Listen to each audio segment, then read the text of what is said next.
Hi friends, ನಮಸ್ತೆ ಎಲ್ಲರಿಗೂ. ನಾನು ರಂಜು. ಇವತ್ತಿನ ವಿಡಿಯೋ ಮೂಲಕ ಮದುವೆ ಮನೆಯಲ್ಲಿ ನುಗ್ಗೆಕಾಯಿ ಸಾಂಬಾರು ಯಾವ ರೀತಿ ಮಾಡ್ತಾರೋ ಆ ರೀತಿ ಹೇಗೆ ಮಾಡೋದಂತ ತೋರಿಸ್ಕೊಡ್ತಾ ಇದ್ದೇನೆ. ಬನ್ನಿ ಇವಾಗ ಈ ನುಗ್ಗೆಕಾಯಿ ಸಾಂಬಾರನ್ನ ಯಾವ ರೀತಿ ಮಾಡೋದು ಅಂತ ನೋಡ್ಕೊಂಡು ಬರೋಣ. ನಾನಿಲ್ಲಿ ಒಂದು ಕುಕ್ಕರಿಗೆ 100 ಗ್ರಾಮ್ ಆಗೋವಷ್ಟು ತೊಗರಿಬೇಳೆನ ತಗೊಂಡಿದ್ದೀನಿ. ಇದನ್ನು ಚೆನ್ನಾಗಿ ಒಂದು 2-3 ಸಲ ನೀಟಾಗಿ ಕ್ಲೀನ್ ಮಾಡ್ಕೊಬೇಕು. ನೀಟಾಗಿ ಕ್ಲೀನ್ ಮಾಡ್ಕೊಂಡು ನಂತರ ಚೆನ್ನಾಗಿ ತೊಳ್ಕೊಂಡು ಆ ನೀರೆಲ್ಲ ಚೆಲ್ಲಿಬಿಟ್ಟು ಮತ್ತು ಹೊಸ್ದಾಗಿರೋ ನೀರನ್ನ ಹಾಕ್ಬಿಟ್ಟು ತೊಗರಿಬೇಳೆ ಮುಳುಗೋವಷ್ಟು ನೀರನ್ನ ಹಾಕ್ಬಿಟ್ಟು ಇದಕ್ಕೆ ಒಂದು 1/4 ಟೇಬಲ್ ಸ್ಪೂನಷ್ಟು ಅರಿಶಿನ ಹಾಕ್ಬಿಟ್ಟು ಲಿಡ್ನ ಕ್ಲೋಸ್ ಮಾಡಿಬಿಟ್ಟು ಒಂದು 4-5 ವಿಷಲ್ನ ಹಾಕಿಸ್ಬೇಕು. ಅದು ಫುಲ್ಲೆಲ್ಲ ನೀಟಾಗಿ ಸ್ಮ್ಯಾಶ್ ಆಗೋ ಥರ ಬೇಳೆ ಬೆಂದಿರಬೇಕು. ಆ ರೀತಿ ನೀಟಾಗಿ ಬೇಯಿಸ್ಕೋಬೇಕು. ನೆಕ್ಸ್ಟ್ ನಾನಿಲ್ಲಿ ಒಂದು ಪ್ಯಾನ್ ಇಟ್ಕೊಂಡಿದ್ದೀನಿ. ಪ್ಯಾನಿಗೆ ಒಂದು 4 ಟೇಬಲ್ ಸ್ಪೂನಷ್ಟು ಆಯಿಲ್ ಹಾಕಿದ್ದೀನಿ.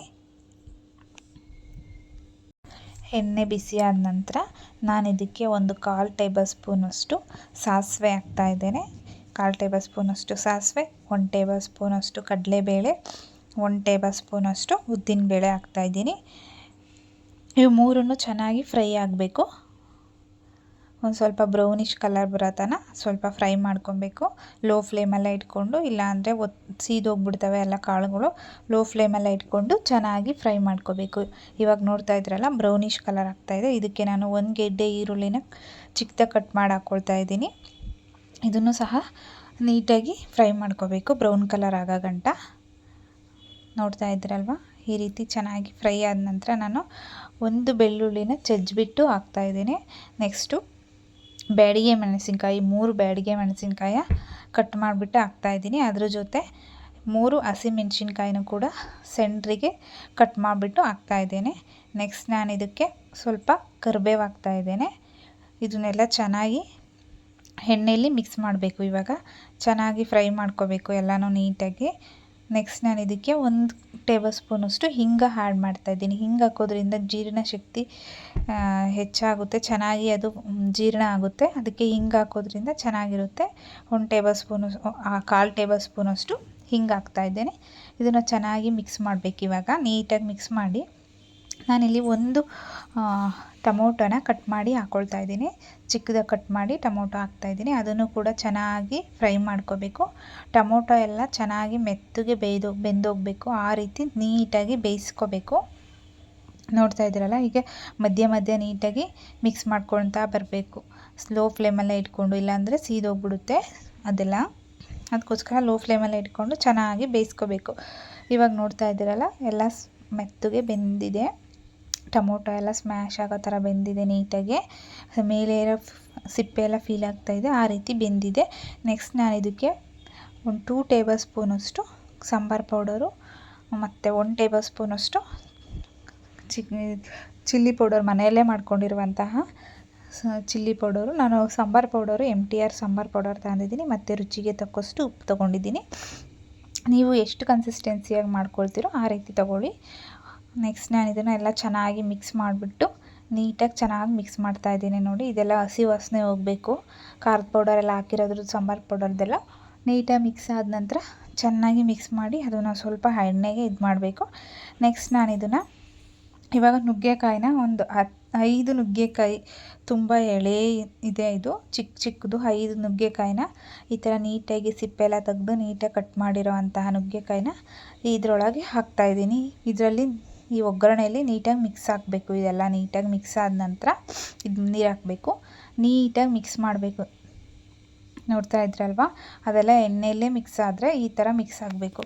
ನೆಕ್ಸ್ಟ್ ನಾನು ಇದಕ್ಕೆ 1 ಗ್ಲಾಸಷ್ಟು ನೀರನ್ನ ಆ್ಯಡ್ ಮಾಡ್ತಾಯಿದ್ದೀನಿ. 1 ಗ್ಲಾಸ್ ಅಂದರೆ ಒಂದು 250 ml ಇರುತ್ತೆ ಇದರಲ್ಲಿ. ಇಷ್ಟು ನೀರನ್ನ ಆ್ಯಡ್ ಮಾಡ್ತಾಯಿದ್ದೀನಿ.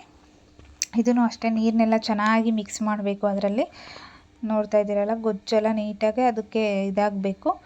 ಒಂದು ಮುಳುಗೋವಷ್ಟು ನೀರಿದ್ರೆ ಅದು ಬೇಯ್ಕೋಬೇಕು. ಅದಕ್ಕೋಸ್ಕರ ಈ ಥರ ನೀಟಾಗಿ ಮಿಕ್ಸ್ ಮಾಡಿಬಿಟ್ಟು ನೆಕ್ಸ್ಟು ನಾನು ಇದನ್ನು ಲಿಡ್ನ ಕ್ಲೋಸ್ ಮಾಡಿಬಿಟ್ಟು ಒಂದು 15 ನಿಮಿಷ ಬೇಯೋಕ್ಕಿಡ್ತೀನಿ.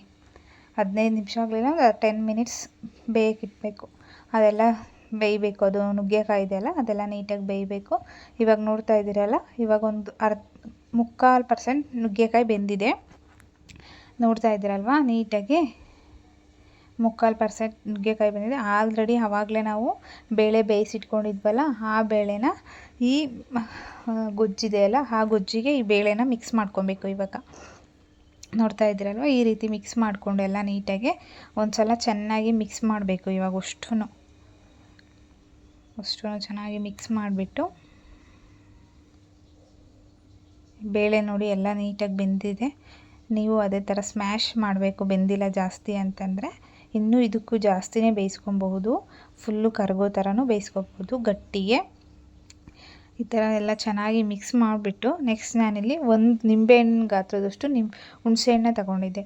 ಹುಣಸೆಹಣ್ಣ ನೆನೆಸ್ಬಿಟ್ಟು ಆ ರಸ ಕೂಡ ಆ್ಯಡ್ ಮಾಡ್ತಾಯಿದ್ದೀನಿ ಇದಕ್ಕೆ. ಹುಣಸೆಹಣ್ಣಿನ ರಸ ಹಾಕೋದ್ರಿಂದ ಟೇಸ್ಟ್ ತುಂಬ ಚೆನ್ನಾಗಿರುತ್ತೆ.